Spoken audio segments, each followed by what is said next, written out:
Alright, malinaw po yun. Maraming salamat, Yusek T.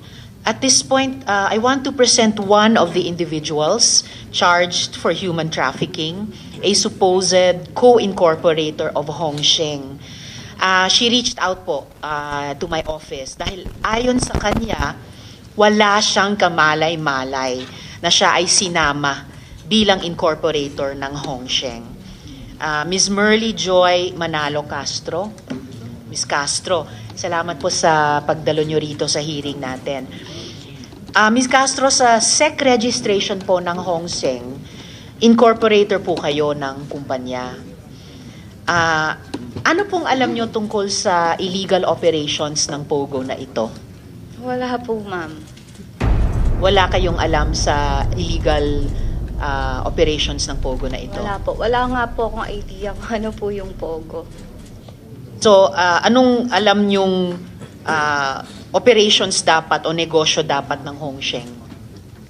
Actually, wala po talaga akong idea. Nung napadalan lang po ako ng letter, nung unang invitation, kasi dahil hindi ko naman po kilala yung company nakalagay doon, nag-search po ako nung gabing yun. At the same time po, doon ko po nalaman lahat ng information about sa company. And then po, nag-email po ako doon sa latter part ng letter na may email address na hindi po ako makakarating that time po kasi nga po, may trabaho din po ako. So, hindi nyo kilala yung Hongsheng na kumpanyang iyan? Hindi ko rin po alam kung saan papunta, kung ano po yun. Wala po akong idea kasi po, trabaho-bahay lang po ako. So, paano nyo nakilala yung ibang co-incorporators ninyo? Sino po sila? Nalaman ko lang po kasi yung mga pangalan nung lumabas ng Friday night. Nakasama po ako dun sa list ng mga pinapasa po, nasa DOJ na. Which is sobrang takot ko po kasi wala talaga akong idea paano po ako nandoon. Nalaman ko lang nga po kasi nung unang letter nyo, tapos may sumunod po kasi letter from BIR, closure daw po ng Hongsheng. And pumunta po ako sa BIR to inform them na wala akong ipapasang papel kasi hindi po ako connected. Ang sabi po sa akin doon, gumawa daw po ako affidavit para na ma-identify na hindi po ako kasali doon. Tapos po, inood lang ako nanood ng balita. And inaalam ko lahat kung ano po yung company, kung ano po yung inuikutan ng company. Kasi wala nga po akong idea. Tapos po nung yun na nga, nalaman ko na sa balita na meron daw 13 ganon-ganon, hinintay ko po talaga. Pinanood ko hanggang gabi. Nung ilabas po sa balita, yung mga kasali, nabasa ko po yung pangalan ko, hindi na ako na So, paano kayo nakuha bilang co-incorporator? Kasi, at saka sa Articles of Incorporation ng Hongsheng, may pangalan at signature ninyo. Sinasabi nyo bang fake yung signature na yon? Wala po kasi akong pinipirmahan na kahit anong papel po. Actually, wala akong alam kung paano ng corporation. Kasi wala naman po akong kakayahan para magtayo ng corporation. So, alam nyo ba kung paano kayo nakuha bilang di umanong co-incorporator niya? Wala po akong idea. And so, sinasabi nyo, yung signature nyo daw, di umano, dun sa Articles of Incorporation, ay fake. Opo. Okay. Ms. Castro, meron po kaming kopya nung signature ninyo at TIN number ninyo. Opo. Pwede, tatanungin ko muna sana kung okay lang bang i-flash. Okay lang bang na-flash na pala namin? Okay lang po ba? I apologize. Tatanungin ko dapat sa iyo. Ngayon, napakabilis naman ang signal natin. I apologize. Okay lang po ba na na-flash po natin? Okay. Salamat po. Papakita ko din yung nasa SEC documents ng Hongsheng. Magkapareho po ba? Yung Hongsheng.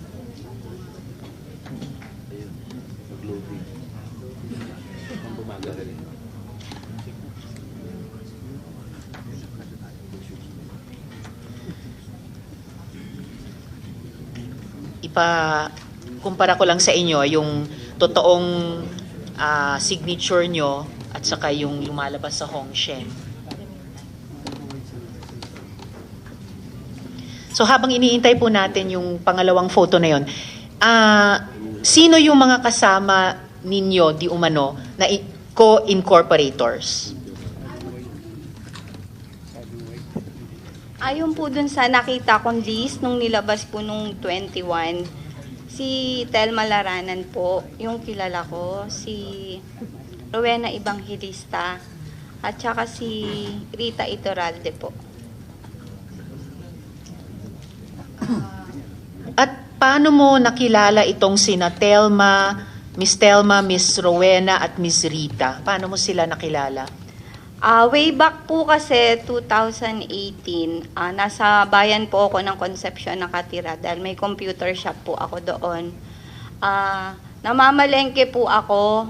Kahit hanggang ngayon, nakikita ko naman sila.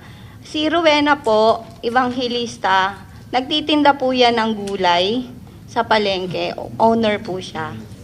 Tapos po si Telma Laranan po, nagtitinda lang po ng almusal sa umaga, sa palengke rin po. Tapos si Rita Iturralde po, nakikitinda ng mang inasal na parang, pero hindi, yung ihaw-ihaw po na inasal. Sa bayan din po ng Concepcion. So, bukod po sa inyo, na nagulat na lang na charge na kayo bilang di umanong incorporator ng Hongsheng, mayroon pa kayong kilalang tatlong babae, sina Ms. Rowena, Telma at Rita, na pare-parehong nagtitinda sa palengke. Si Ms. Rowena nagtitinda ng gulay, si Ms. Telma nagtitinda ng almusal, at si Ms. Rita nagtitinda ng ihaw-ihaw. Isinama din po sila bilang di umanong incorporators ng Hongsheng. Actually, hindi po ako sure kung incorporator po sila. Nakita ko lang po kasi talaga yung pangalan nila nung 21, nung nilabas. Hindi ko po alam na kung incorporator nga po ba. Kasi yung sa akin lang po yung alam ko kasi nga po, yung dumating yung letter na incorporator po ako. Incorporator director. Yun po yung nakalagay sa letter. So, balik lang ako sa DOJ, iyakat. Paano po ito, Yusek? Chinarge po sila ng non-bailable crimes. So, ano po yung nakikita ninyong susunod na scenario na ma-materialize or dapat mag-materialize? Ongoing pa naman, Madam Chair, ang preliminary investigation. So, karapat-dapat lang na humarap sila doon sa preliminary investigation na igaganap sa DOJ at ibigay nila ang kanilang panig. So, ito ang mga sinasabi nila at sana dapat mapatunayan nila yan at hopefully ma-convince nila ang prosecutor na hindi siya isama doon dadalhin sa korte. And I think, ito, mahalagang ihambing nga, kaugnay nung sinasabi ni Yusek T, Ms. Merly, Ms. Castro, ihambing yung totoong pirma nyo, dito halimbawa sa BIR ID card nyo, at yung di umanong pirma ninyo or ng isang Merly Joy Manalo Castro dun sa papers ng Hongsheng. Oh, and bago pa natin maipakita yung photo na iyon, yung dun sa mga articles of incorporation ng Hongsheng, i-note ko lang na yung TIN number ninyo di umano doon sa Hongsheng articles ay iba dito sa TIN number nyo dito sa totoong BIR ID nyo na 223-984-212-000. Yung inilagay na TIN sa pangalan nyo kuno doon sa Hongsheng articles of incorporation, iba ang numero. Yes, ma'am. Iba po. Hindi ko po tin number yung nasa upper part. Okay. So, nakita nyo. Ito po. Ayan. So, andyan yung di umanong pirma ninyo. Ano ba yan? Nag-effort ba sila na i-forge yung pirma nyo? Pero iba yung BIR number. Dahil dun sa Hongsheng Articles of Incorporation, ang TIN number ninyo daw ay 265-820-742-000. Oo.